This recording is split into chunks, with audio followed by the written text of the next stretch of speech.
I first learned how to draw with a pencil. I think it's really important because the subtleties of line art, line weights, and all that stuff, when you're feeling it out with a pencil, I think it has a way more, quote unquote, resolution than obviously a tablet does. But my first time using a tablet, I remember my mom, like on her computer back in the 90s, I looked at her tablet, I was watching her write Chinese, and I was like, wait, I wonder if I can use that to actually draw. I basically stole it at that point and started using it with Photoshop, and it worked really well, and that kind of got me into digital art.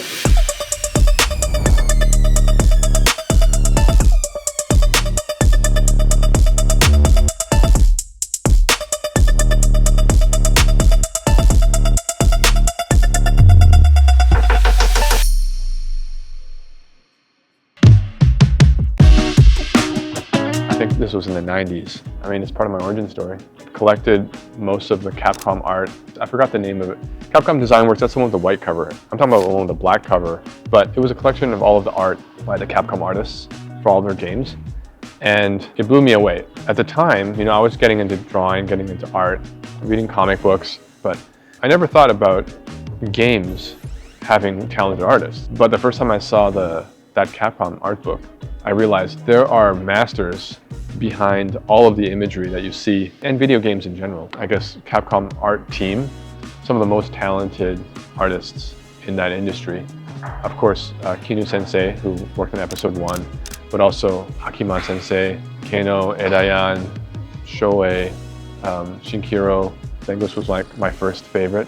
They each had their own distinct style, but then they all felt Capcom. I think that's where the magic is really created. I've never been really the type of artist that can really just thrive by myself. I need people to bounce ideas off of, and that's where the team comes in. We're not just a bunch of artists that just happen to kind of draw in a similar style. We come from all different backgrounds. We all learn through different inspirations, but we all find something that we're excited about and passionate about in Azuki. And honestly, I would say it takes more than just the artists to make the art important. When you factor in things like the community or the branding and the stories of the characters, all that stuff feeds back into the art and makes the art feel more elevated than it actually is. We're visual creatures, and art is very visual, at least the visual arts, and Azuki is definitely, playing off of that.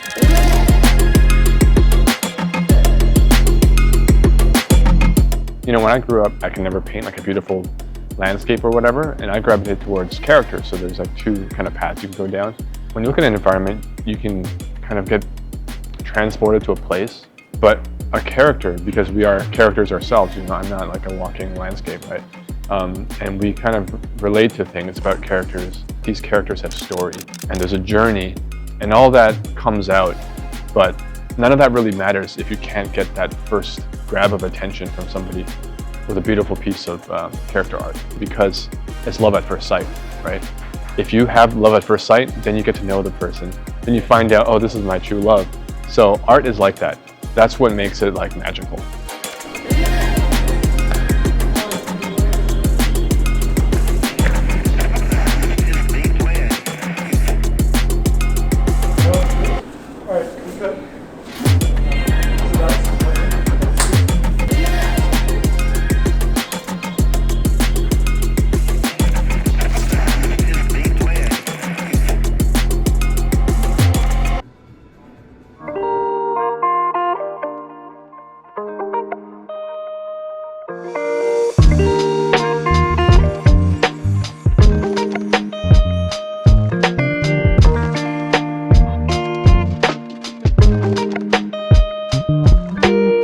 I wake up in the morning, have breakfast. No, I drop my daughter off at school, then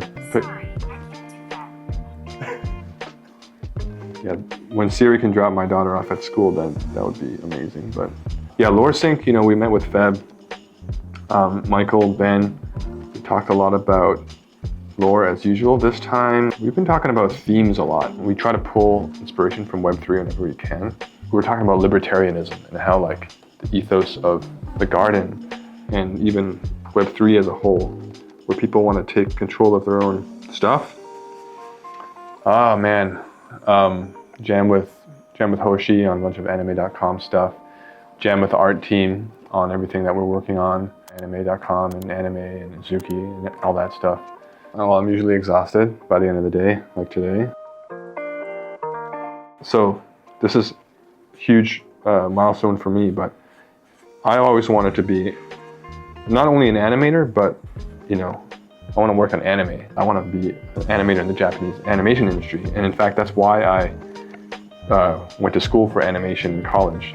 I did that because I wanted to work in anime, not knowing that there's a lot of barriers to working in the anime industry. First, you gotta like speak Japanese. I think that's a huge one. And I think also living in Japan is a huge one. So that was like a dream that pretty early was burst. But I remember back when I met Nakatsu-san, the director of episode 2 earlier this year, I was like, yeah, that's my dream. I always wanted to work in the Japanese anime industry.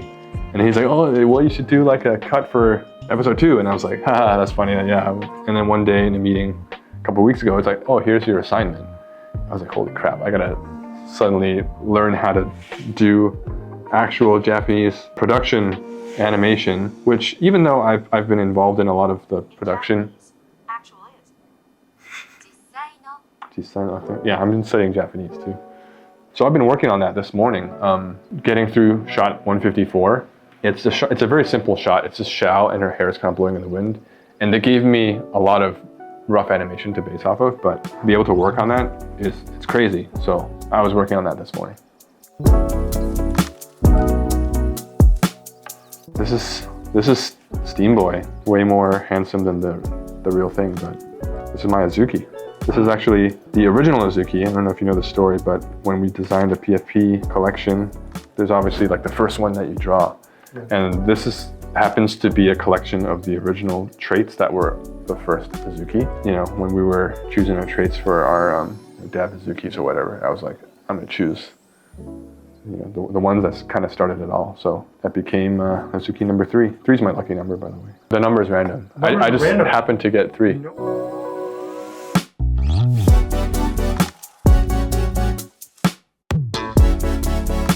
So first of all, I would not, like, I love my life. I feel like I'm incredibly blessed and fortunate to have the path that I have. So I would prefer not to talk to him at all, because just by saying anything, I might mess it up. So I don't want to do that. But in the hypothetical situation where it's like, well, what if like somebody could convey a message for you? I would say, do what you're doing, don't fuck it up.